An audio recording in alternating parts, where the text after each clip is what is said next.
warahmatullahi wabarakatuh. Selamat datang kembali di channelnya Pekerja Migran Indonesia. Mbak-mbak pripun kabare? Semoga baik-baik saja nggih. Semoga mbak-mbak dilancarkan segala usahanya. Semoga mbak-mbak semuanya dipermudah segala urusannya. Pokoknya sehat selalu di perantauan dan majikan tambah baik, dan semoga majikan ini tambah sayang sama sampean nggih. Amin.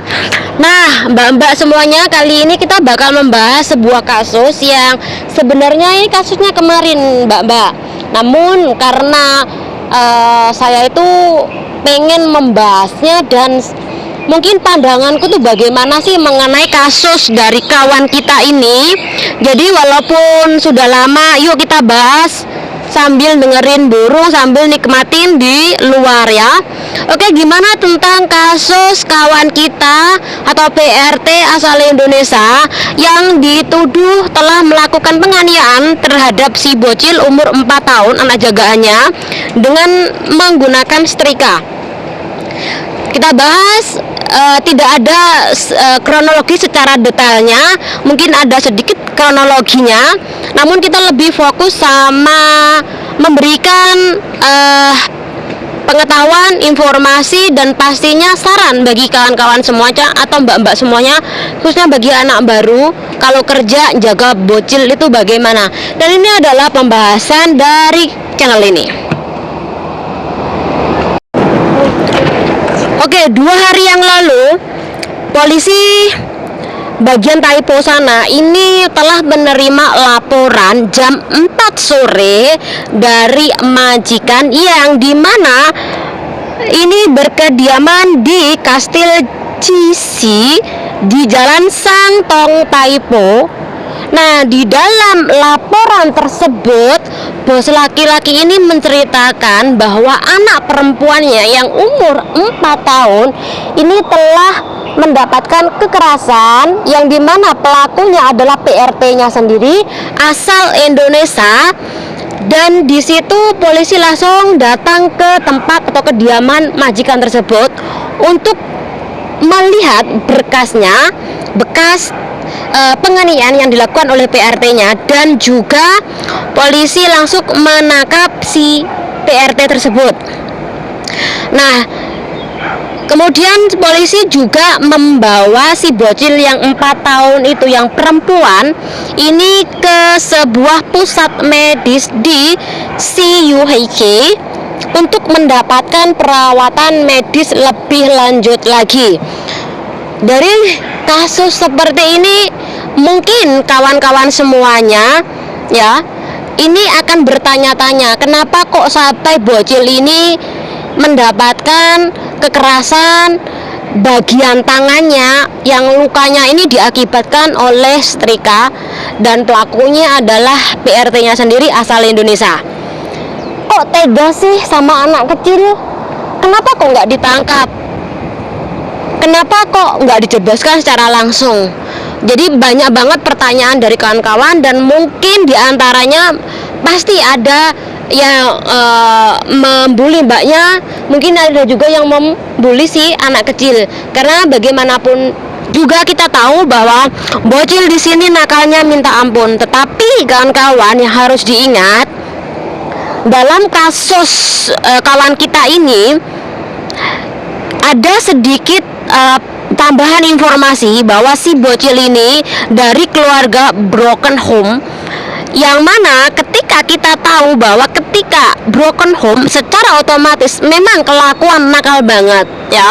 Tapi sekali lagi, sekalipun itu nakal banget, kita itu harus lebih sabar untuk menjaga bocil, apalagi yang broken home.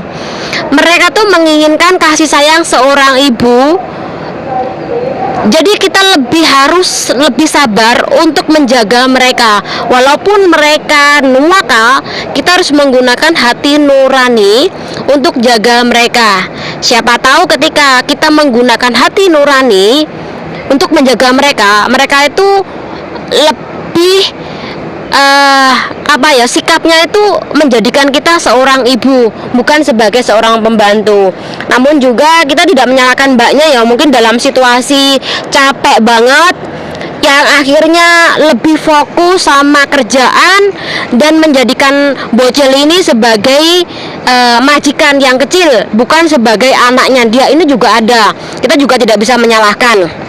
Dan yang kedua yang harus kawan-kawan ingat bahwa korban ini adalah majikan dan juga anak jagaan. Jadi kita tidak bisa ngomong kalau mereka itu adalah alat bukti yang sangat sah sekali. Ya karena apa? Mereka sebagai korban dan tidak ada orang lain di situ, apalagi bukti CCTV. Jadi bagaimana kronologi kejelasannya? Ini polisi masih 50% di dalam menyalahkan mbaknya. Jadi itu kenapa polisi tidak melakukan penangkapan, namun hanya mengambil alat bukti, kemudian pastinya dokumen si mbaknya, dan juga pasti meminta mbaknya ini untuk memberikan jaminan kepada polisi, ya. Jadi itu kenapa ini masih menunggu persidangan selanjutnya. Jadi berhati-hatilah ketika Anda melakukan kejahatan terhadap anak jagaan Anda. Ini dianggap semacam kasus kayak pelecehan, kekerasan, yang yaitu kawan-kawan bisa dipenjara, kawan-kawan bisa dituntut oleh majikan. Jadi kenapa kok kalau ada kasus seperti ini sampai dijerat sebagai kasus ngeleceh nih? Semacam ini bukan ngeleceh nih, semacam yang parno ya, tapi lebih kepada Anda dianggap merendahkan anak kecil ya. Jadi masuknya kasus ngeleceh nih ya. Oke, kawan-kawan, kalau ada kasus seperti ini tolong ambil sisi positifnya. Positifnya apa? Untuk pelajaran. Walaupun kita tidak tahu kenyataannya bagaimana, karena kita tidak berada di posisi seperti itu sebagai saksi. Jadi intinya ambil pelajarannya. Dan bagi mbak-mbak semuanya yang jaga bocil, usahakan untuk selalu sabar. Jangan sampai kita melakukan kekerasan terhadap anak kecil atau anak jagaan kita. Ya, semoga dengan ini bermanfaat buat kita semuanya. Nanti kalau ada informasi dari kasus ini, saya kabarin. Walaupun memang mungkin tidak ada kasus selanjutnya lagi tentang hasil sidangnya nanti bagaimana. Semoga bermanfaat buat kawan-kawan semuanya. Channel diri. Wassalamualaikum warahmatullahi wabarakatuh. Bye bye.